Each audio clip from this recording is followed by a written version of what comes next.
Questions?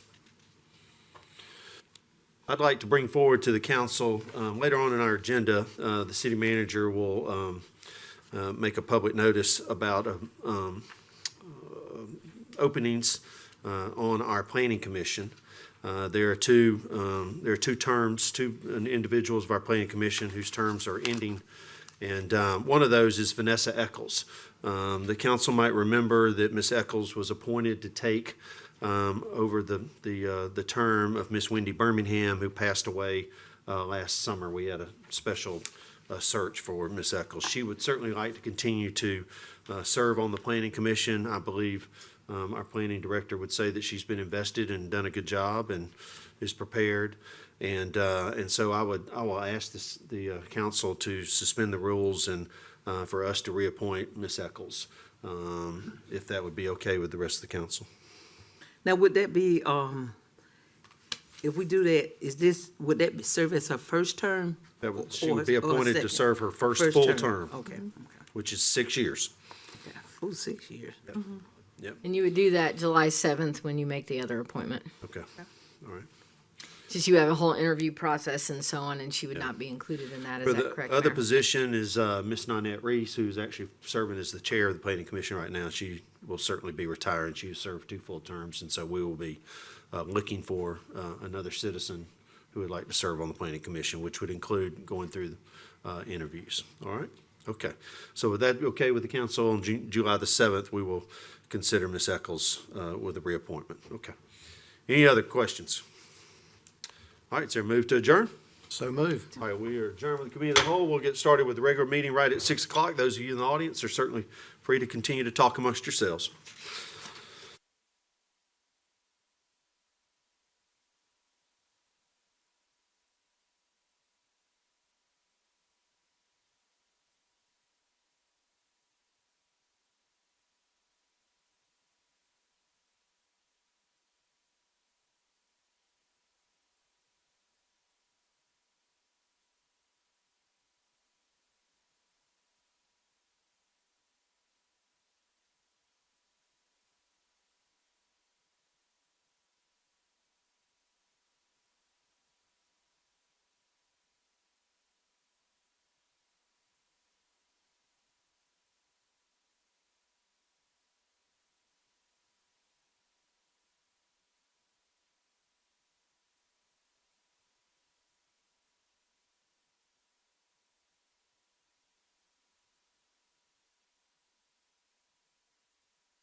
We'll call to order tonight's Auburn City Council meeting for May the 5th, 2026. We welcome those that are with us in the council chambers as well as that are listening on WANI or that are watching through our streaming services. With the roll call, Lindsay?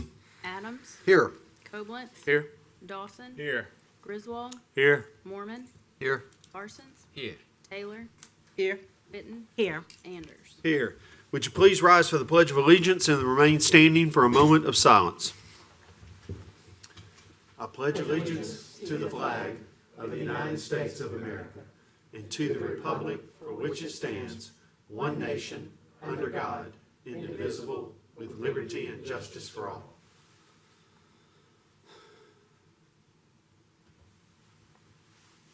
Please be seated.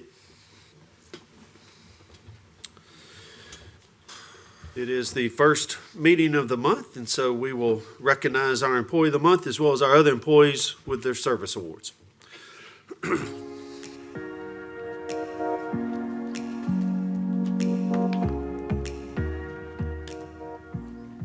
We're proud to introduce you to our May Employee of the Month, and I have a memorandum here from Justice Cotton, the Planning Director for the City of Auburn.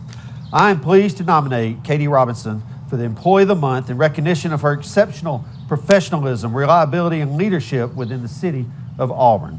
Katie serves as the primary point of contact for our development review team, where she not only organizes and leads meetings, but also carefully maintains detailed records. Her careful documentation, often referenced months later, has become an essential resource for staff and our department's efficiency. Katie's consistency and expertise set a high standard for planners across the department. Colleagues seek her guidance when they encounter challenges in their cases or need support navigating complex issues. Her willingness to help, combined with her deep knowledge of our processes, makes her an invaluable resource. In addition to her day-to-day responsibilities, Katie led the comprehensive update to the subdivision regulations, a significant project built on years of departmental notes, stakeholder meetings, internal review, and detailed ordinance revisions. These regulations are fundamental to development review and impact property owners citywide. Katie approached this work with thoroughness and commitment, earning respect across departments as well as from the public. Katie consistently goes above and beyond, often staying late to assist with mapping requests, research questions, or casework to ensure deadlines are met. Her dedication to accuracy, service, and teamwork exemplifies the best of our department.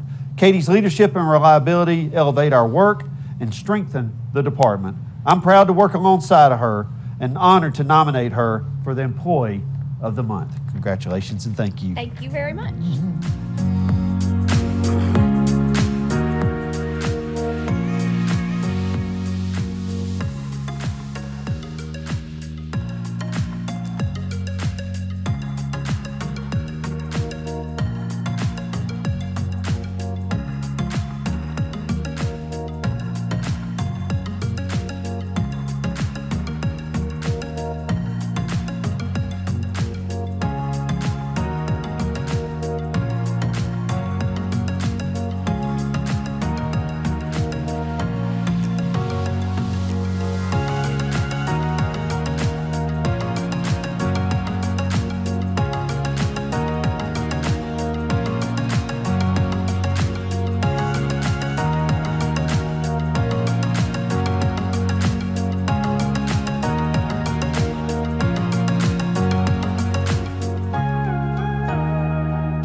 Thank you, and congratulations to Katie Robinson for doing an outstanding job with our planning department and being recognized as our Employee of the Month. And all the best to Edward Ray, Cody Hill, and Jamie Presley as they move into retirement. We appreciate your service to the community of Auburn.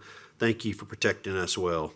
During the Committee of the Whole earlier tonight, there was no business for the council, official business for the council to consider. I did ask the council if they would consider suspending the rules and reappointing Vanessa Eccles to the Planning Commission. She has served really less than 1 year of an unexpired term of a member of the Planning Commission who passed away last year, and the council has agreed to do that, so that will appear on our July the 7th agenda.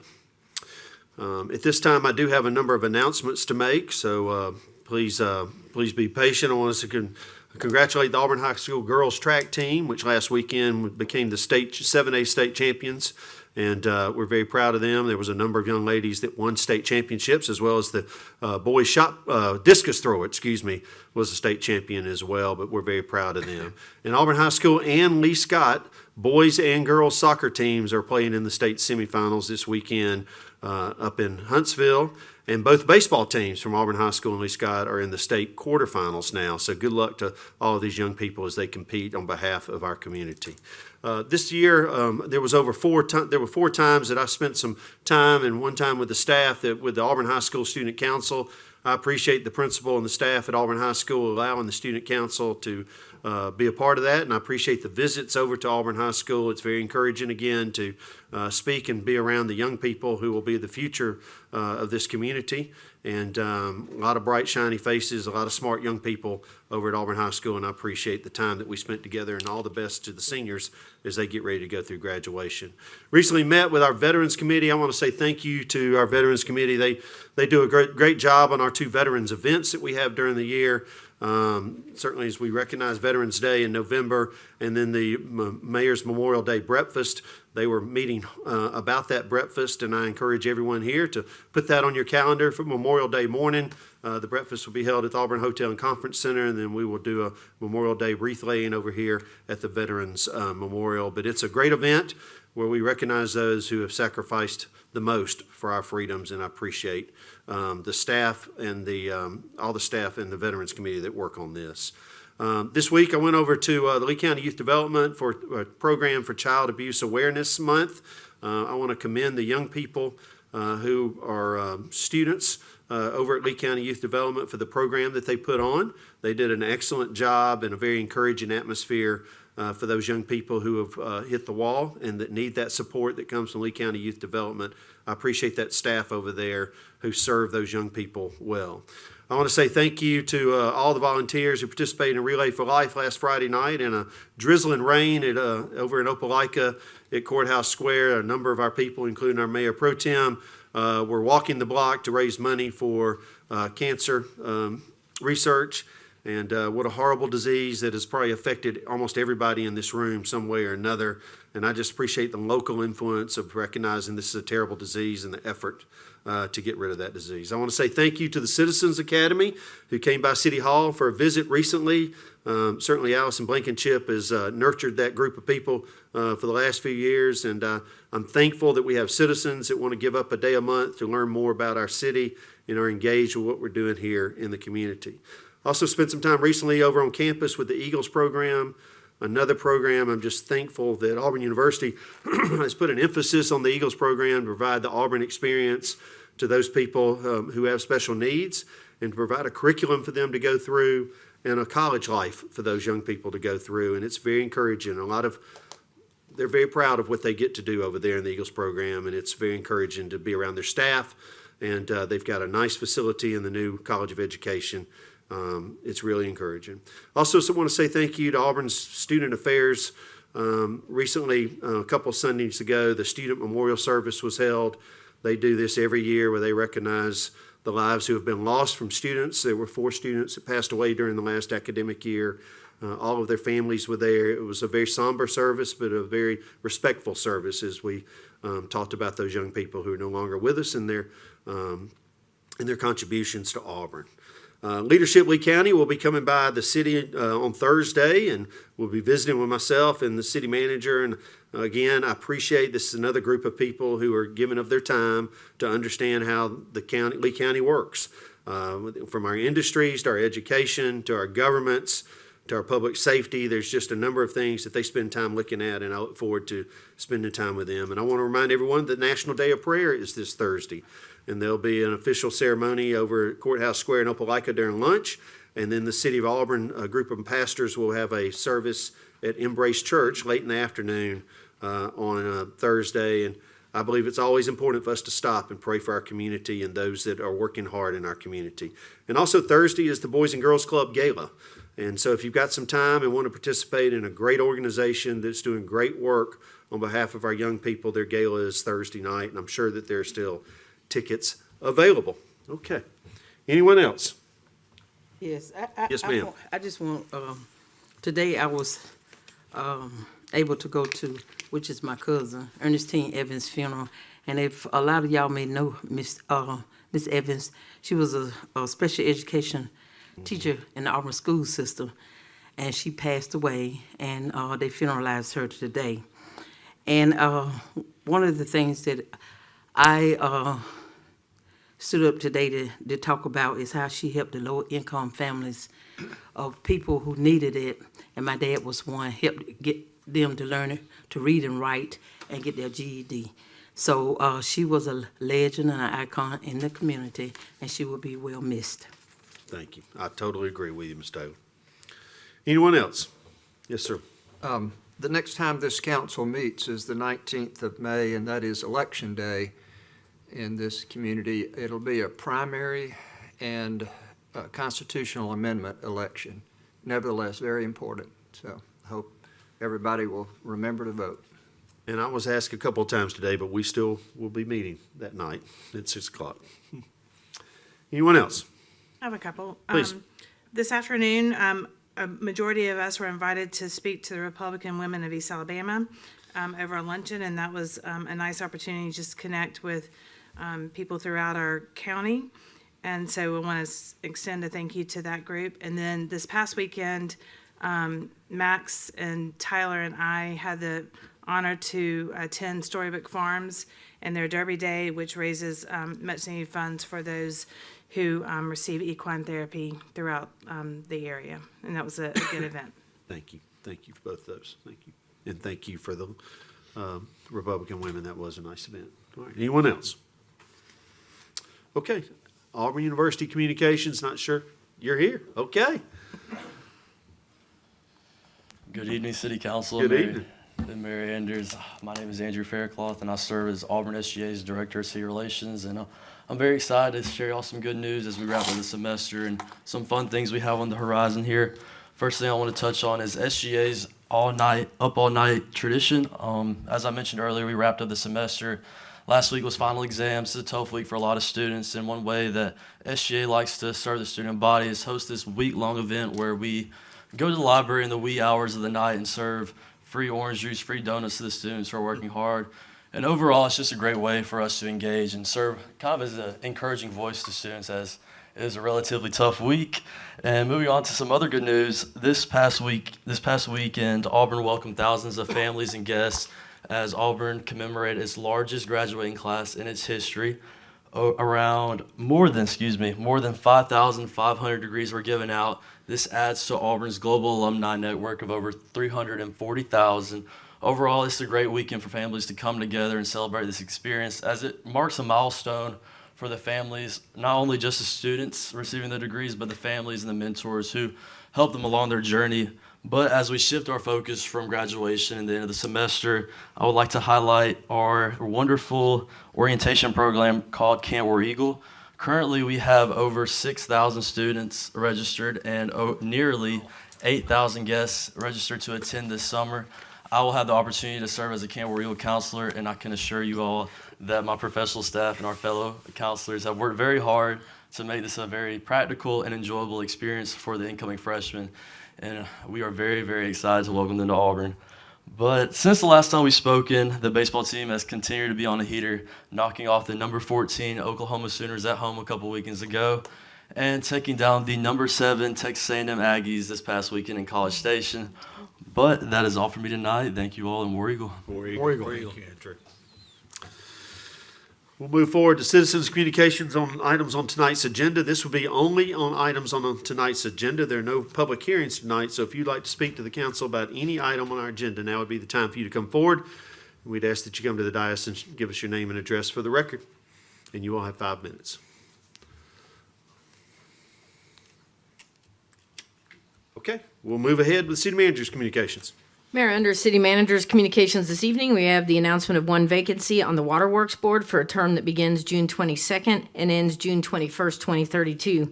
The appointment will be made at the June 2nd meeting. The incumbent is at their final term. You also discussed earlier during Committee of the Whole that there are 2 vacancies on the Planning Commission for terms that begin August 1st and end July 31st, 2032. The appointments will be made at the July 7th meeting, and we will be scheduling some interviews for those applicants later in June as your schedules dictate. You did discuss during committee of the whole that one of those positions, an individual's only served in that for a year, filling an unexpired term, and you are likely to go ahead and reapply that individual. Correct. Also, under my communications, it is time for moratorium update. So just as a reminder, you requested a periodic status update on the various studies and analyses that are being conducted during this temporary moratorium. And I'll remind you that it's on multiple unit developments and private dormitory development within the urban core and urban neighborhood west zoning districts. You adopted this on November 18th, 2025, and it's set to expire November 30th, 2026. So on the comprehensive citywide traffic analysis, you approved a contract with Kimley Horn back in the middle of December to get going on that. That's for the entire city, but we were focusing early on the urban core and urban neighborhood west neighborhoods. The initial traffic counts have been collected on all intersections, and we've established growth rates for various study zones to project future increases in traffic volume. Along with a consultant, we'd obtained and reviewed preliminary accident data and analyses, and they're working to prioritize a list of intersections to perform a more detailed analysis.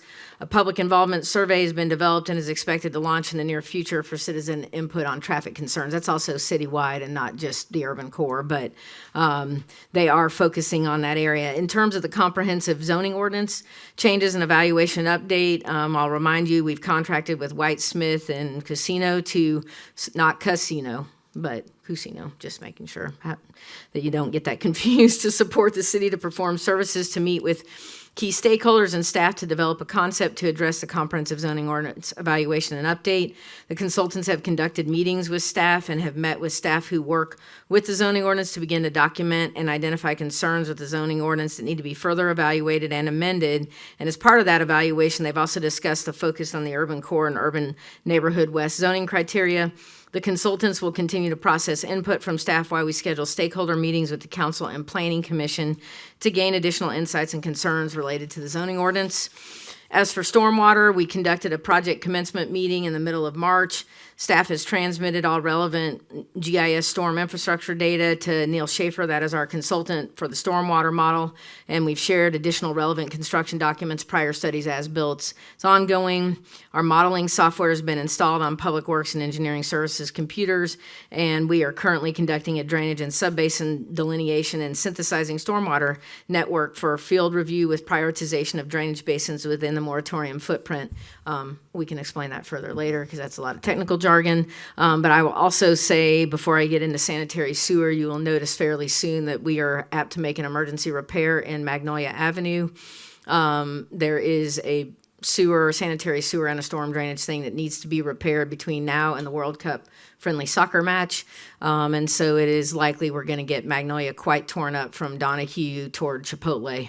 And have to do major sewer work there. There was an unexpected situation that happened, and that's not abnormal in infrastructure. So that'll be a piece that is happening in the study area, but wasn't necessarily being actively studied on an individual basis. So just know that that's coming and will be an emergency repair.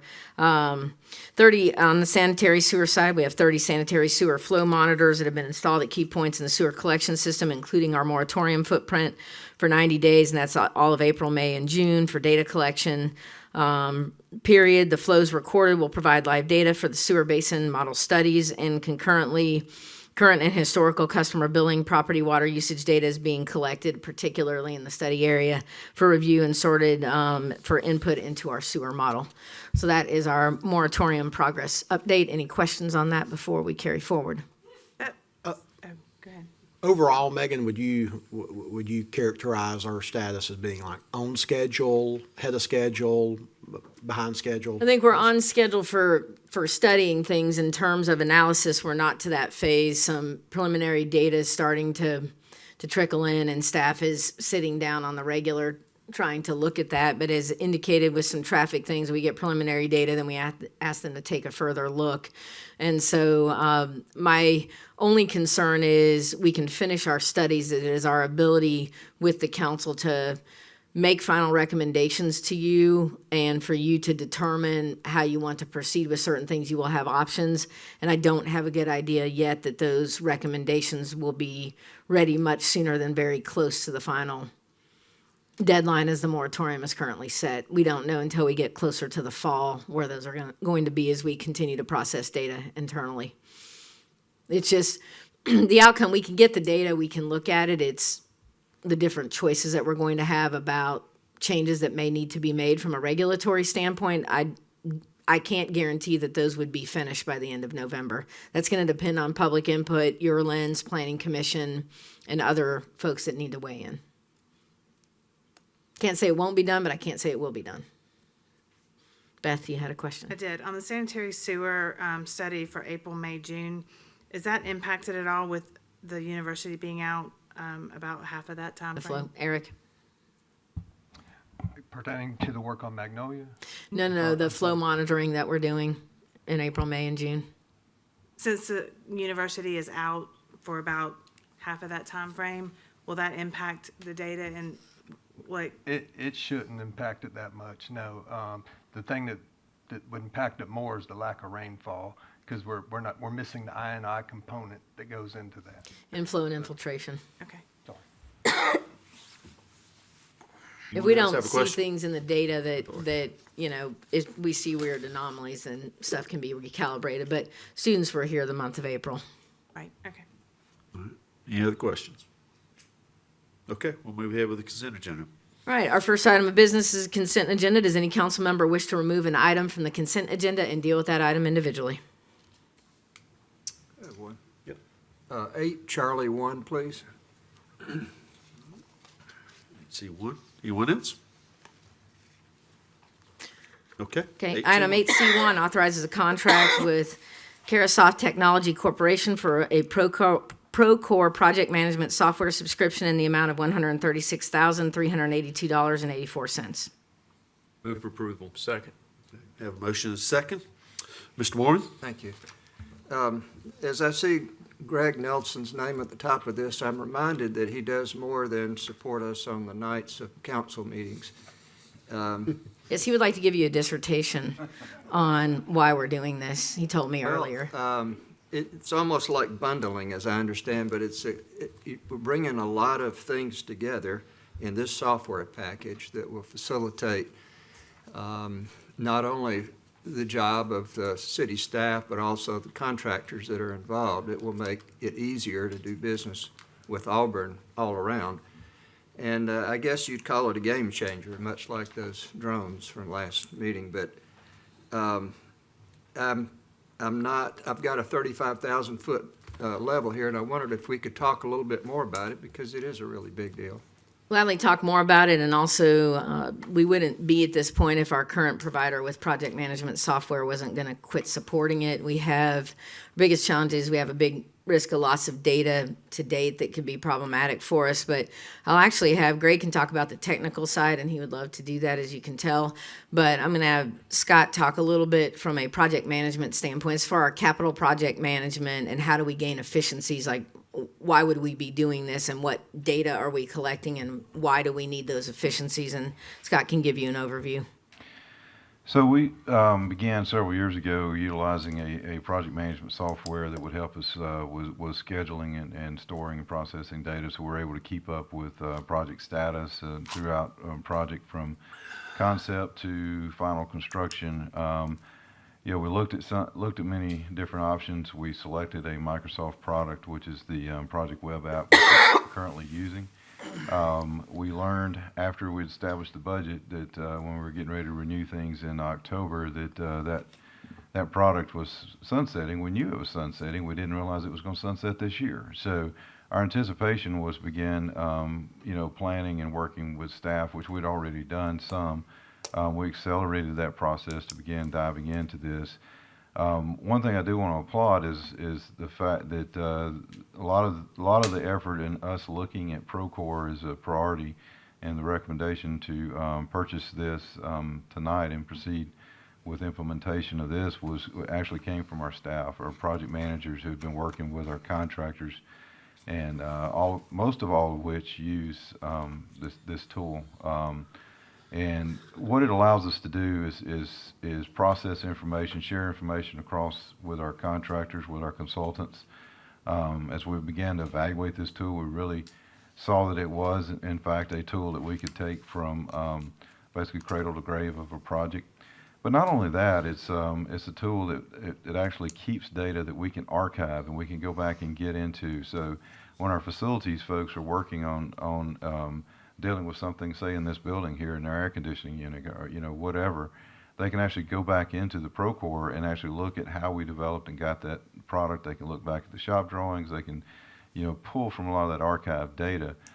It's not to say we couldn't do that today. It's just much more difficult because of things being stored in so many different areas. All this is processed within Procore's environment umbrella. And so, with that, I mentioned last Thursday that on the Boykin Donahue project, just the construction phase to date, we've got over 15,000 records stored. I mean, that's photos, that's emails, that's all this communication that we have back and forth. We refer to it as RFIs, requests for information. All this information is actually processed within Procore so that you don't have all these extra external emails and things that are transporting. But anything that's stored within that enables us to keep that data, to have it easily archived. We're able to resolve conflicts and issues within hours as opposed to weeks and months. Because we have all that data that we can access really, really easily. One of the things is really good for us across the board. I don't quite say there's a number of things, but one, it keeps our project managers' boots on the ground in the field doing the work they need to be doing rather than sitting in the office having to process all the paperwork to keep all this stuff in line in order for us to be able to get to it because it's all housed in this package. The other thing is folks like Michael and Megan and I who aren't in the weeds of everything day in and day out can get easy access to this to go in and check a status of a project much more easily than we can do now. And then we're able to do that on our phones or mobile devices and able to catch that. And so if any of you were to have a question about something, I think we can be much more responsive to that. And all this couples with the outward facing project management data that we provide through our website. I know a lot of you have looked at that and monitor and track what we're doing there. All that information comes from a tool like this and will come from Procore, where we garner those project status reports, garner those photos out of the software and into that public-facing environment to give you those updates. So hopefully that's a very high flyover. He can give you the longer version if you would like, but Well, it does change everything, it sounds like. It's pretty dramatic. This does, we were aware of this package years ago when we looked at it. I used this package, years ago when I was in the private sector. So this is something that's been around a long time. It's continued to evolve, and it is, in fact, a game changer in our industry. Any other questions? What alternatives were looked at? I mean, we're talking about almost a 40% increase on an annual basis for this versus what we already have. So what is it that's, I mean, I know it's wonderful and it sounds like y'all are doing, could use every bit of it, but do you need every bit of it? Is there gold plating involved in this thing or, rather than go from $31,000 a year to $80,000 a year? so I mean, real quick why though. is it, that's a tremendous Yeah, increase. one key thing is it ebbs and flows our annual cost for this on the amount of capital it's the value of the capital projects that we're doing, so it's not a set rate. So depending on how much we're spending on capital projects, that is what drives our annual cost. So we're giving you estimates based on what we know about our capital projects at this time. That will ebb and flow. Scott will answer the rest of your question about it, but I wanted you guys to understand it's not like $35,000 flat or $80,000 flat. It's going to depend on the dollar amount of those capital projects utilizing it. Go ahead, Scott. So that is a good point, and that is their cost base is based, their costing is based on a percentage of our capital project investment that we're making. So if that goes down, then obviously our annual fee would go down. So why is it so much different? Well, a lot of it has to do with it does so much more. It is not the latest, bells and whistles application that we were going for, and it's not what we were looking for. Like I said, it was something that was recommended from our PM staff, our project management staff that are actually working on these projects. The ease of transfer of knowledge, on that would make implementation flow much more smoothly. But there's a lot of things that we don't have right now that we'll be able to get to. The tool provides us like the management of all of our communication and data from design through bid phase through construction phase. It does provide a lot more. The tool we have now is somewhat, I would say, quite confined to what it can do. We, through our brilliant IT staff, have forced ways to have the software and package we use now work through some of our other tools from Microsoft because they exchange data. But there's a lot of things going on behind the scenes that you really don't see in that don't figure into that cost. Procore does all that in one package and not us having to manipulate the other things to make things work. Scott, how many other vendors did we evaluate? So I know we looked at the what would come after this as far as the Microsoft product. I don't remember how many we actually looked at, but those two are the ones we honed in on. One, being because we were currently using a Microsoft product, and that actually the implementation was more than implementation for the Procore tool because of the integration and migration of data to the new platform and the initial fee that they would require, for that. How does the existing database or whatever migrate to Procore? So most of what we've got in place now, we will basically sunset that use and try to figure out how we archive that data. We'll try to complete projects. One of the reasons we're bringing this to you now is we've got a lot of projects that are kicking off. We got Donahue, we've got Richland Park, and several others that we would like to go ahead and get into the Procore and that platform and begin working there. So now's actually a good time for a transition with our projects.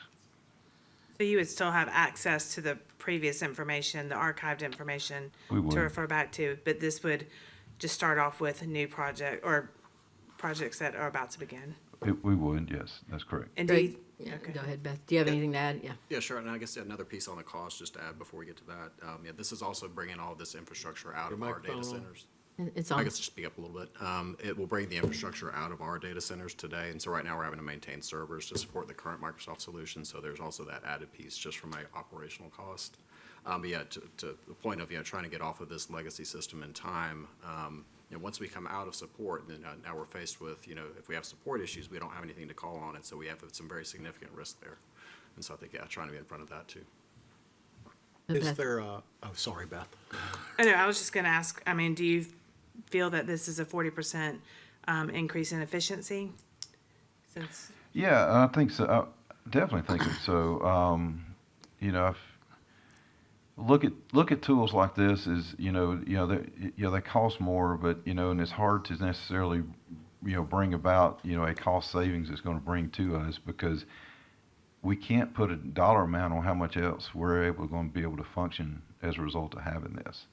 So it's actually a tool that enables us to do more and be more effective in managing projects and the data and the records. And I can't stress enough how important it is to have this information so easily accessible and easily traceable. If we have an issue or conflict, we have them all the time on construction sites. You don't know about those. We're able to resolve those.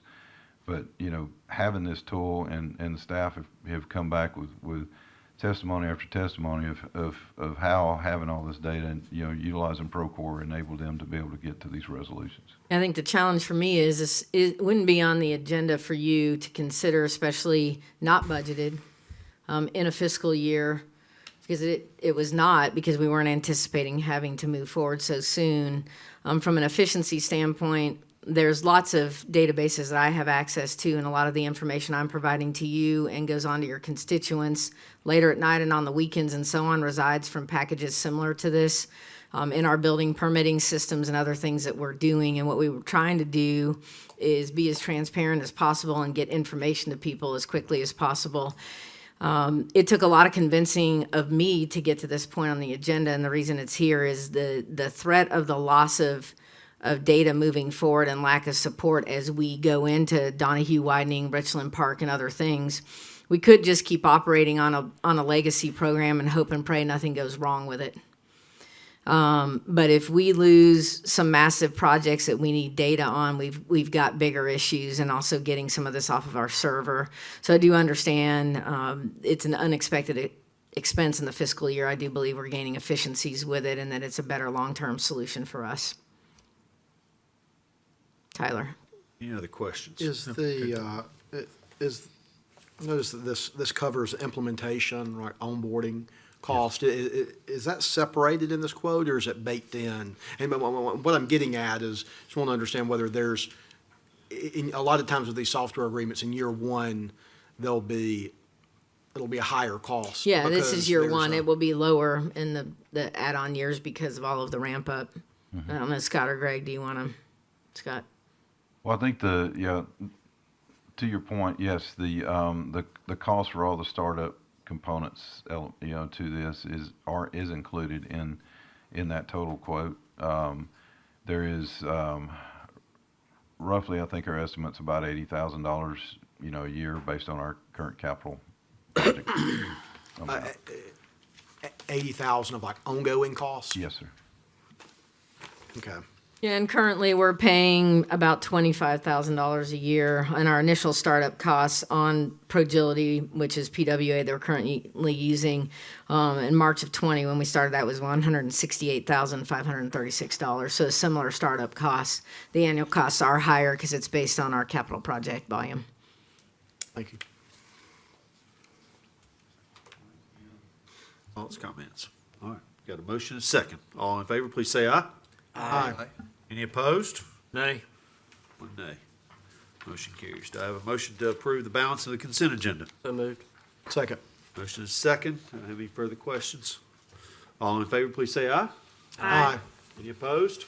And the consent agenda is approved. Megan, before we go into resolutions, I'd like to, if the council would be willing, to have 6 abatements on our agenda tonight is, substantial amount. This is a very exciting time and very exciting news, but I was hoping that maybe our Economic Development Director could give us an overview of just what's going on and some of these companies and why this program continues to be so important for the city of Auburn. Mayor, just to clarify, you're just looking for an overview of each of these companies, what they do, and some of them Necessarily are that- new that- to that- market, and some aren't. Why are we doing tax abatements in general? Yeah, yes, how the And- program is working to provide us success totally and how fine. we're I'll- attracting these companies to Auburn. Yeah, I'll have Mr. Dunlap come up in just a second. I think what's important to note, especially with tax abatements, is a company has a choice. They can invest in Auburn or they can invest somewhere else. If they invest somewhere else, we get 0 taxes and we get 0 economic impact from the payrolls from that company and so on. Or we may have them now, but we may not get the advantage of their expansion. So tax abatements are always hard for people to understand in terms of we're giving away something we're not currently receiving. And what are we giving away? We are giving some property taxes we don't receive. However, after 10 years, something like a building comes on the tax rolls and we get all the property taxes. And Auburn City Schools wins the most because none of those are abated. Lee County Youth Development wins because none of those taxes are abated.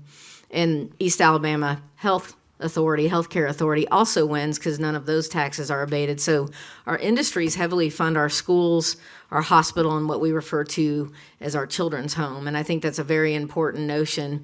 The general fund does not get all of the direct property taxes that it could get. However, the payrolls, nothing about the employees and their earnings and our occupational taxes abated. And also people buy lunch, they get gas, they do all kinds of things in Auburn, and we get that sales tax benefit. So that's kind of the basic theory of what we're doing. But Philip can give an overview of not only the companies, but a little bit deeper dive. Philip? Thank you.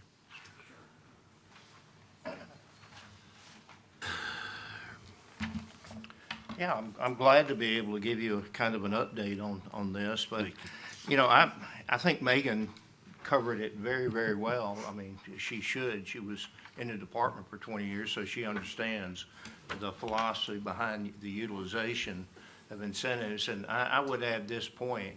The single best, and there are two great incentives in the state of Alabama.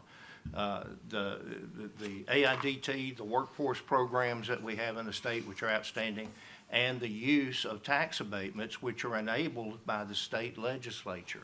And it's tied to certain NAICS codes. That's why we can't just arbitrarily say, can we go abate taxes for this business? It has to be a certain NAICS code, which are certain industrial NAICS codes. And they amend that periodically for data centers or other high-tech back office corporations. And she's right. Why this is such a great incentive is that you're not giving away one nickel. You're not collecting. That's the incentive. So if they don't make the investment, you don't get any, they're not coming. So you're not giving away anything because you don't currently get it. So we do a very good job. When I came to Auburn in 1984, and one of the first things I did, I have an opportunity because I'm the one and only director we've ever had. I started this program. And one of the first conversations I had with the then city manager was, I didn't think we should abate any school taxes, and I didn't think we should abate the hospital or the children's home. Companies should pay those. And so that was before the 92 change in the law, which eliminated the ability to abate school taxes. But prior to 1992, city councils under the Wallace-Cater Act could abate 100% of the taxes. And they then could remain in a lease for 100 years. So there was never any taxes paid by industry. Why did they do that? Because economies function because you have certain primary economic generators in those economies. We don't have a military base, got one close. It's a primary economic generator. Why? Because you have a lot of people, a lot of employees, and they get paid taxes. They get paid salaries, and tax money supports it. And what do we have in Auburn? We have Auburn University right off the bat. So in 1984, we had Auburn University, but we had 800 jobs in manufacturing. We had 4 companies, 9 companies in our parks, but only 4 were industries. Our sister city, we had 825 jobs, and they had like 12,000 jobs in manufacturing. That was in 1984. So the decision was made by that council and that leadership to diversify the economy, to begin to develop and target specifically small to medium-sized technology-based manufacturing, to recruit higher tech that could benefit from close proximity to who? Auburn University. What are we at Auburn University? We can talk about all the other programs we have, but almost everybody that I know thinks Auburn University is a big engineering school.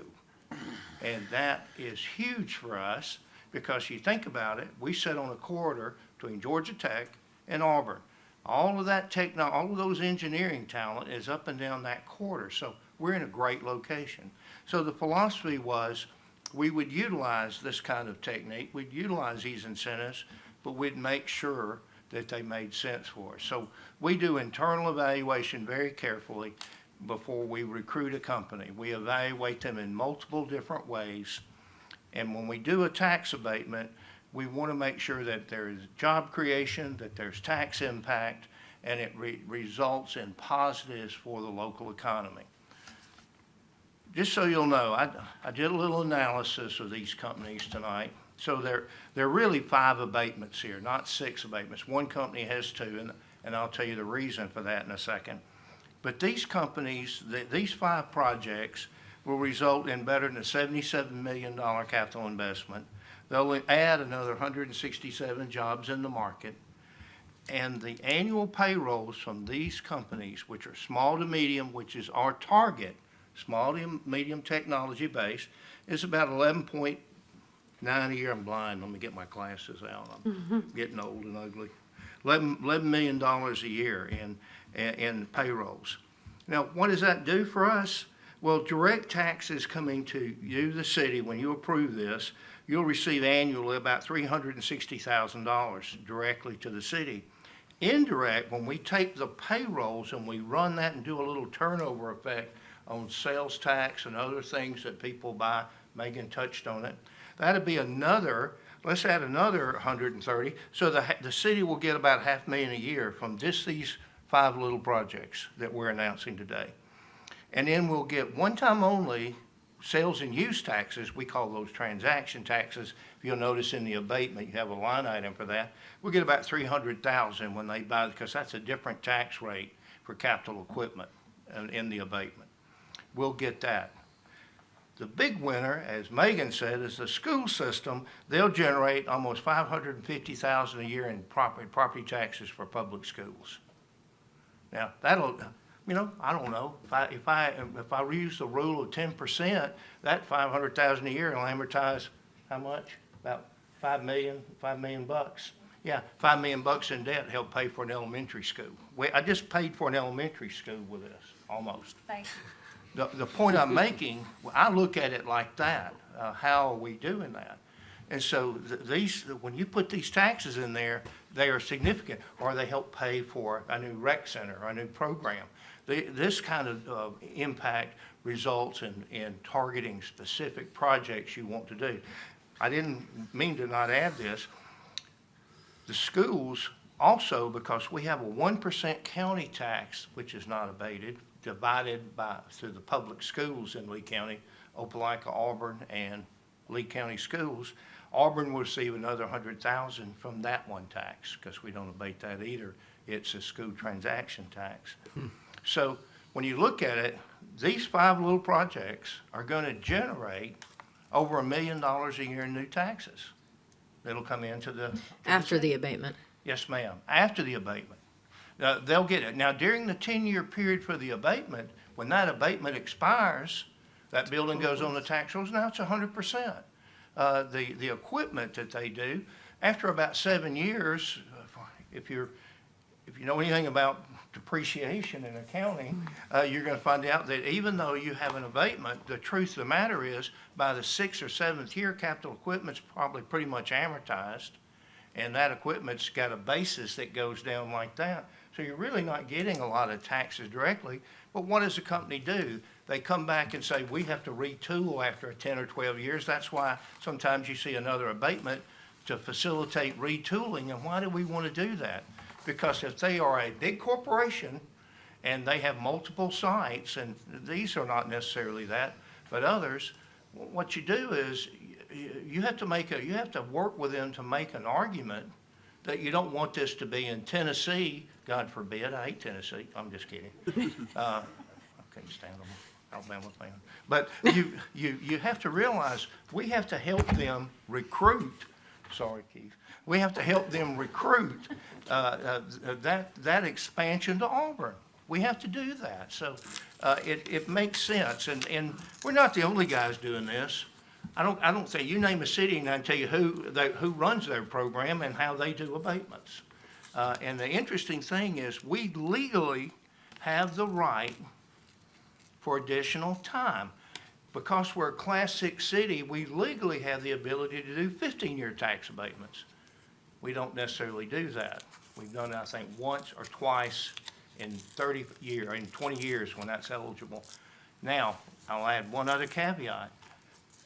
In Alabama now, when they did the Jobs Act changes a few years ago, they allowed us to do 20-year tax abatements. Now, many cities around us do 20-year tax abatements.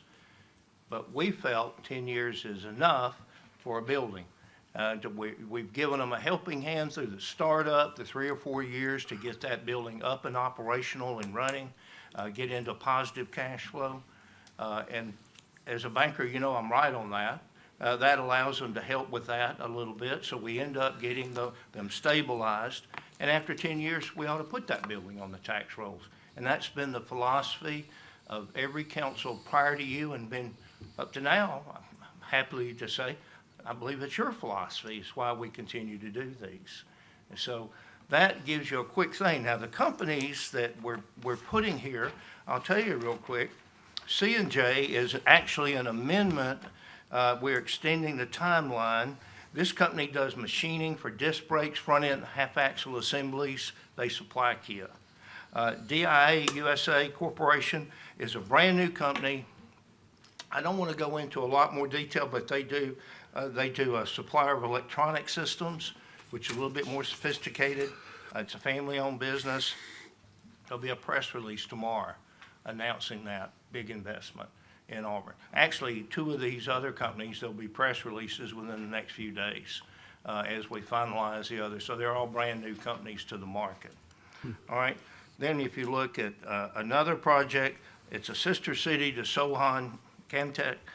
This company is doing fuse boxes, components like relays, control valves. They are in hybrid and electric vehicles. What we're seeing now is another round, and it's been a little slow, but you're beginning to see more investment geared towards electric and hybrid vehicles throughout the Southeast. That's why you had these big battery plants being built by Mercedes up in Bibb County and near Tuscaloosa. You had a big one over in near Savannah because lithium batteries is where they're going. That's where autos are going. The next one is Kettenwolf. There are two abatements here. One is because in order to get them underway, they'll start their building this summer in our new park that we're building. That'll be about 45 to 55, 60,000 square feet. That is owned by a separate corporation, which is very common to have a special purpose entity to own the real estate. And so we structured that to support them on that. But the other abatement, they're already starting in our system, one of our buildings, existing buildings, our incubator, and they're buying equipment that we're doing an abatement on. And that's why there are two different abatements for them. And then last but not least, we have a company, Vertex, which is injection molding. They're involved also in automotive, and that one will be really disc components for the automotive industry. The Kettenwolf is a very unique project because they make chain drives, chain conveyor systems. And the one I always use, I think is one of the best examples ever, is whenever you go on a roller coaster and you hear that click, click, click, click, click when you're going up, and you're thinking, I hope that chain doesn't break.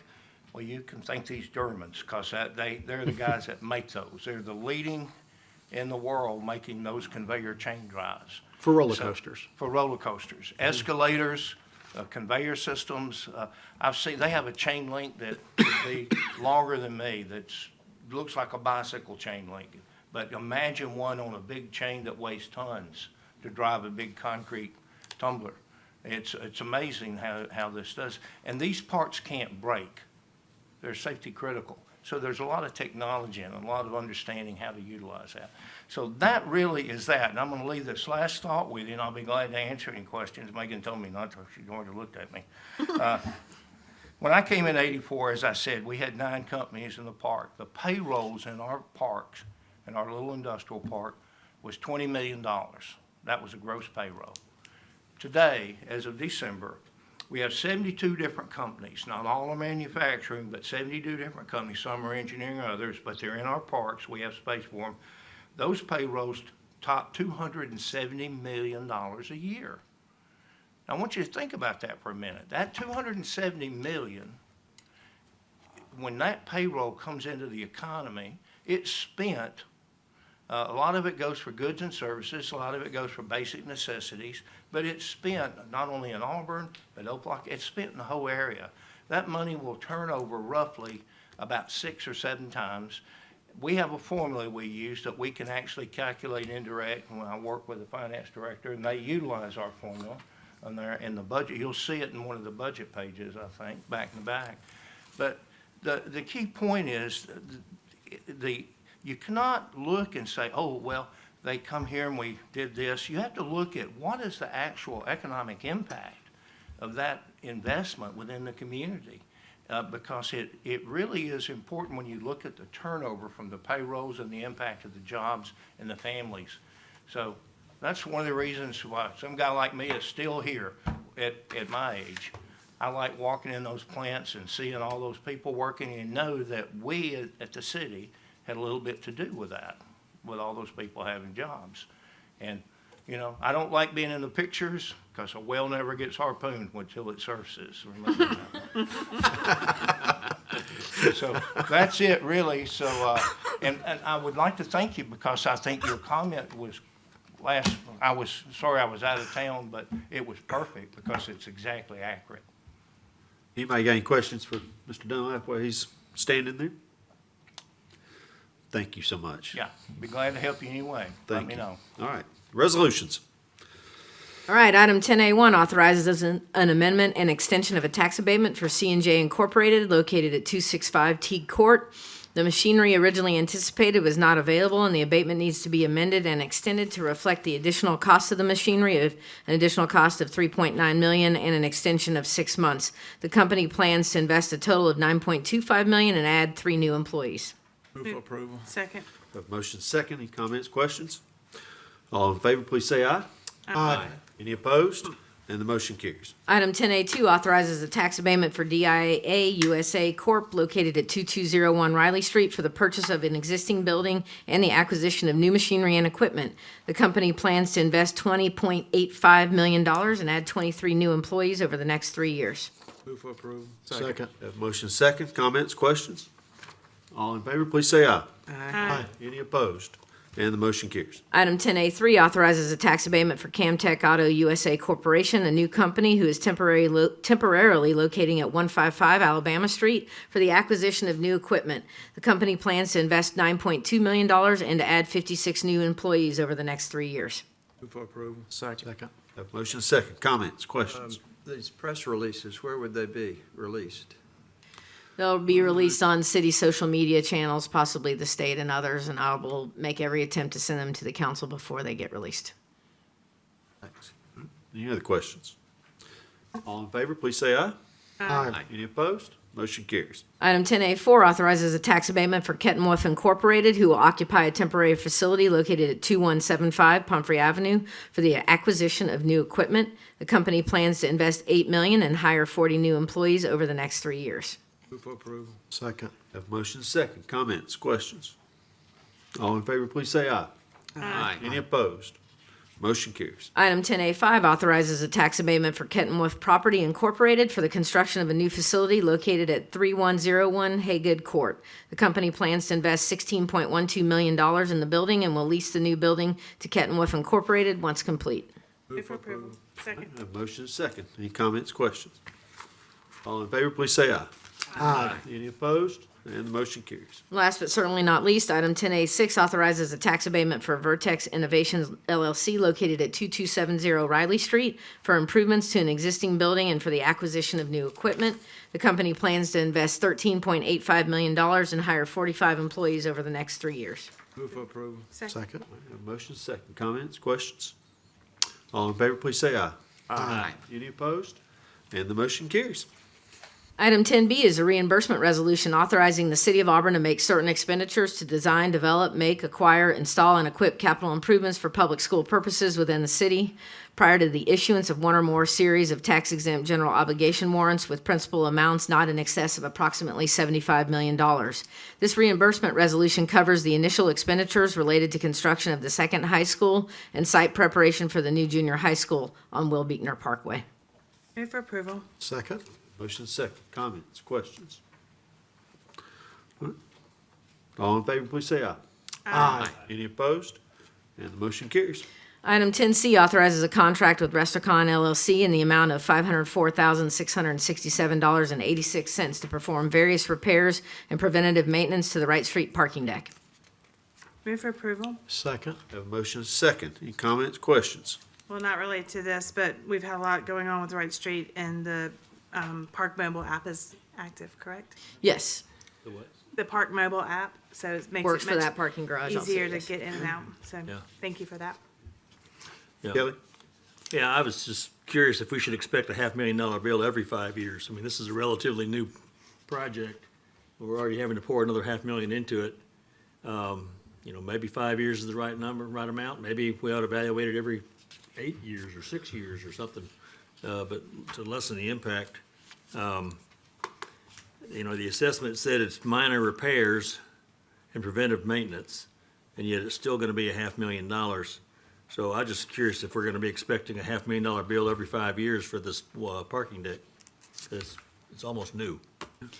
Correct. We expected this when we built the deck and the current deck. I've had a few people also, a few council members ask, we spend a lot of money on that. If you ever spend time in there and you park on the second floor, it rains on you. We have sealed that up multiple times. It still starts to leak. Parking decks are expensive to maintain. This is a poured-in-place concrete deck, which is a little bit different, but when we embarked on this journey of building this parking deck, we knew maintenance would be much, and a lot of it has to do with water.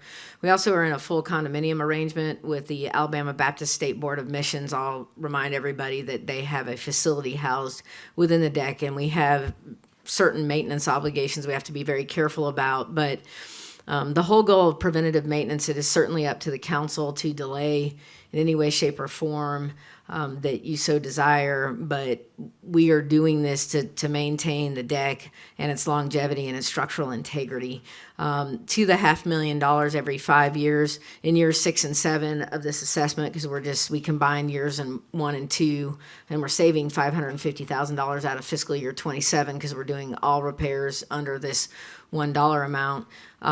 We expect another $400,000+ in year 6 and 7, and so I can't say for sure it's $500,000, Councilman Griswold, but it's a fair assessment that in where we stand today, we're doing this. The preventative maintenance, I'm going to have Keith Williams talk a little more about it, but we believe it's necessary. But again, it's at the pleasure of the council. Keith. Thank you, City Manager. To echo your comments, exactly, we're in year 5 of this deck, and while obviously our goal is to preserve the lifespan of this structure, it was a $14 million investment by the city. So our goal and intent is to make the structure last as functionally long as possible. Much of the work that's scoped out in this is for that purpose, preventive maintenance to extend the lifespan. It's also worth noting we're in year 5. There's about 180,000 square feet on this deck, so we're actually only spending a couple of dollars per square foot in year 5 to maintain this deck. So it's not like the expenses are in excess of what you would expect for a structure of that size. Keith, is this in keeping with I know other municipalities there's a lot of other decks that are around. Is this number in keeping with how much other people have to pay to keep up their decks? It absolutely is. Staff hired Walker Consulting, which is a structural engineer that specializes in parking structures, and we have worked closely with them to make sure that their expectation, what they've seen with the structure, mirrors that of other comparable structures of that age, and they actually qualify the structure as being in very good condition. And again, what they have recommended is primarily preventative to make sure we don't have any issues in the future. Any other comments? Yes, Sonny. There were just 2 contractors who bid on this, and the other one was substantially higher. It was over twice as much. Are there just not many people that do this kind of maintenance? There were actually 5 bids, but 3 did not meet certain criteria, so there's that. Correct, and we did confirm, however, with the low bidder that they were fully aware of the scope and they are prepared to do everything prescribed in the project for that price. I would say with the existing, the Gay Street deck, or known as just the regular municipal deck, there have been times that we have had to hunt contractors down to do the maintenance on this. So I was quite surprised when we got 5 initial bidders. So. Any other comments, questions? All right. All in favor, please say aye. Aye. Any opposed? Nay. 1 nay. Okay. Okay, Mayor, those are all the items of business we have for you this evening. Okay, this time we'll open citizens' open forum. This is your opportunity to address the council about any topic. We'd ask that you come forward to the dais, and you have 3 minutes, and please share your name and address for the record. Real quick, Tom Haley, 1695 East University Drive, hearing tonight about the Magnolia Street emergency sewer on a building in the 100 block, which this sounds like this is in front of. When do you expect to start? And I know it's emergency work, so it won't have probably a set end date, but just, and is the road going to be completely blocked off? Just some information on that. And I guess, is that one of the 6-inch sewer lines that we had downtown that the moratorium was about? Those are my 3 questions. Yeah. Do we have quick answers for any of those? Mayor, it's not, this is still an evolving project. It is not I don't believe in front of it's not in front of the Legends building. This is in front of the business building from Chipotle to Donahue. I've been informed during the meeting that based on concerns of contractors, that it is possible we won't be doing this work till after the soccer game. So I'm not fully prepared to speak to the line size and so on. I'm certainly happy to provide that information at a later date. Who'll be next?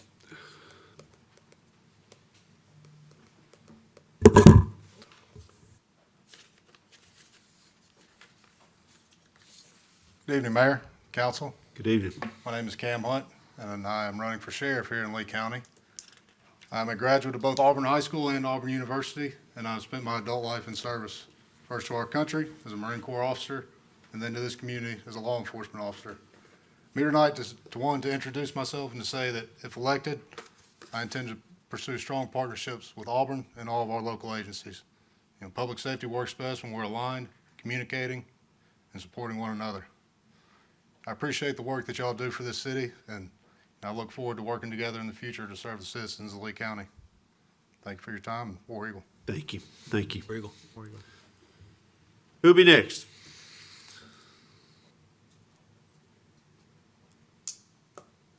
Anyone? Okay. We'll close citizens' communications. Anything from the council? Mr. Dunlap, still here. I don't think we talked about the pharmaceutical company, Vertex. Maybe I missed it, but I think that's an Auburn grad as well, and he's been around for 43 years in his industry, and not. Philip, hold on just a second, please, to the microphone, because they can't hear you on TV. Okay. No, you can come up to the microphone, is what I'm saying. That's, because we're broadcasting, nobody on the radio or TV can hear you, so, They don't sorry. believe everything you hear on the internet, huh? Oh, yeah, I believe this is a Korean operation. It's a brand-new company, and it's, I don't think it's a local Okay. company. Right. And it is injection molding, not, so it's in the automotive industry. Oh, heavens. There's a lot of confusion. For instance, we have a project here named by the name of Camtech. There's a Camtech elsewhere, if you know about it, which is a different company completely. So it's particularly if you're working with a Korean, they come up with a new name, a new corporation when they come to the U.S. It's typical. I will say, since you're here, and now that it's been approved, 167 new jobs and $77 million is a good day for Auburn. So thank you for your hard work. Yeah. Well, we're going to have a pretty good year, Megan's, where this is not all we have in the pipeline, so you'll be seeing a few more things coming fairly soon. It's going to be probably a banner year, so for Auburn and what's going to happen here. So, Thank you. and let me say this one thing, and then I'll shut up and sit down. I can't tell you how much I appreciate the leadership exhibited by the council on these things, because people don't always understand how this works, and the administrative staff and Megan, we're fortunate to have a person, in my opinion, and I'm prejudiced, I know, but we have a person who understands fully what it takes to recruit business, because she's done that. Yeah, she sits over here and talks about sewers and pipelines and things like that, but I've seen her be involved with me and sitting in front of CEOs all over the world. And so you have an executive here, and I'm going to compliment you on that. And I'm not getting a raise, so it doesn't do me any good. You'll remind me in October, but I just. Yeah. But we have an executive here that knows how to do that, and the entire staff, I think, feels very strongly about that. So we're very privileged in Auburn to have leadership on the council and to have an outstanding administrative staff. And, I get to the point where at the end of my career, I can pretty much say anything, because I really don't, never mind, I won't say that. Thank you, Philip. Thanks, Phil. I would say that I thoroughly enjoy that our colleagues in economic development throughout the state, when they're headed to Atlanta, have to pass through Auburn and see all of our industries, and we get quite a few comments from them that they would really appreciate if we would send some things their way. So we want everybody in the state to be successful, but we have a unique program here, and it's something I'm very proud of. First thing you see coming in from the south is Ward 8, so what else, what do you expect? Right. And you've also got one of the biggest economic generators of all time in Ward 8 Beyond Industries, Exactly. Buc-ee's. I appreciate y'all's help and all that. I can't do it alone. Y'all really back me up on that. Appreciate it. Megan, I hate Philip just sat down because I'd like to bring him forward for one more thing. Recently, for him. Recently, we had a great groundbreaking that we had to have inside for the new RFID center that'll be built on campus. And we talk about all the time the town and gown relationship and how we work together. We've talked about many times, that we've got the sitting Auburn University president and the former Auburn University president that serve on our industrial development board and how unusual that is. But this project has really taken that relationship even to a more unique level. And it's very, very exciting. And I was hoping that Mr. Dunlap could give us a very short 10,000-foot explanation of the RFID. You want Greg to put the clock on? Just kidding. I think he's up for it. Please. Well, I mean, RFID stands for radio frequency identification. And so you've had that center for years. It came out of the University of Arkansas. Bill Graves brought it here to Auburn a few years ago. And it currently still is, in the old Brunos. They configure that. So the customers they have are people like, are the people they work with, Delta, McDonald's, Walmart. And so you don't think about it when you, I always use this as an example. The best example of an RFID tag that you deal with every time you fly, when they put that little bag tag on there, you don't realize it. That tag, when they seal it, it has a chip in it. And they can read, they know that chip is programmed when they type it in the machine to track your bag. And it's really amazing when you see that. And think about it, that's everything on clothing, inventory, process control. It's really amazing technology. And this project reflects, again, the leadership of the city and the administration. We signed an MOU between the City of Auburn, Auburn University, the Industrial Development Board, and ARTF, Auburn Research and Technology Foundation. And that MOU agrees that we will do recruiting for AU. And knowledge, we're going to use, our target is knowledge-based industry that will take us to another level in the future as we build a knowledge base here, which are higher paying, very sophisticated jobs, research or whatever, back office. That's where we're going in the future. That's the kind of base we're building. We have to get to a critical mass so we can market the idea of live, work, play to these young people. They want to know that if they live in the community, there's something to do, They have to have that. They have to have good schools and things of that nature. So economic development, you say something, and I'll tell you how it's economic development, including picking up the trash. So the point is, it's all goes together to build an outstanding community, and every single person here has a role in that. You don't realize it, but this RFID is tremendous because the park, we already are looking at potentially 2 or 3 other projects if we can structure them and put them together that will create new knowledge-based jobs in this community. Not necessarily instructors at the university, but people affiliated with the university, and that's substantial for the future. I think an important component, though, Philip, is that the industrial board is involved in the design and construction of this building in partnership with the university and the research park to bring this to fruition as quickly as possible. And it's one of the tools that we have in state enabling legislation that helps us work in collaboration with our largest employer, who, by the way, doesn't pay property taxes, Auburn University. And I'm okay with that because there's a lot of other things that they do. But there's a lot that goes on here to partner together to continue to grow technology, to feed the university, to employ our graduates, and to use state enabling legislation that our legislators voted for that allowed the city to actually help the university grow industry and technology is a big deal. That's right. It really is kind of what we're doing though is really unique. And if you talk to other universities, you'll find out that when you talk about town and gown, that doesn't really exist here in a negative way. We have a great relationship with AU, and I think it portends outstanding, closer cooperation in the future. I'm very excited about that and about the opportunities we have. Thank you. Thank y'all. Anyone else? I'd like to ask Philip, come on back up and talk some more. Ask him about the history of the world. And, yeah, there you go. One final thing I just want to remind our community of is and Sonny brought up the election on the 19th. As part of the ballot is, there's a couple of amendments, and I would ask that you consider Amendment 1, which is an extension of Anai's law. It really tightens the screws on the activities that a judge can hold a violent criminal in jail for.